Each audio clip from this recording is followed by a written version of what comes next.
Hi guys, welcome to 1 minute 1 mark channel. இன்றைக்கி நம்ம வீடியோவில் என்ன பார்க்க போகிறோம் அப்படின்னா, ஒரு ஆர்டிக்கல் தான் பார்க்க போகிறோம். இது வந்து எது ரிலேட்டடான ஆர்டிக்கல் அப்படின்னா, இன்டர்ஸ்டேட் ரிலேஷன், அதில் ஒரு ஆர்டிக்கல் தான் பார்க்க போகிறோம். வித் ஷார்ட்கட்டோட ஆர்டிக்கல் 262. இது வந்து எதை பற்றி சொல்லுது அப்படின்னா, இன்டர்ஸ்டேட் வாட்டர் டிஸ்பியூட். அதாவது வந்துட்டு ரெண்டு மாநிலங்களுக்கு இடையேயான அந்த நதிநீர் பிரச்சனை இருக்குல்ல, அதை பற்றி சொல்கிறது தான் இந்த ஆர்டிக்கல் 262. ஆறு அப்படின்னாவே ஆறு இடையில ஆறு வந்துடுதா, 2 ஸ்டேட் இன்டர்னா 2 ஸ்டேட், இப்போ தமிழ்நாடு கர்நாடகா, அதனால் ஆறு முன்னாடி 2 பின்னாடி 2. ஸோ அதான் ஆர்டிக்கல் 262 அப்படின்னா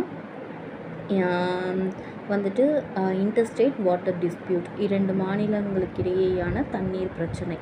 இந்த இன்ஃபர்மேஷன் யூஸ்ஃபுல்லாக இருக்கும்னு நினைக்கிறேன். தேங்க்யூ.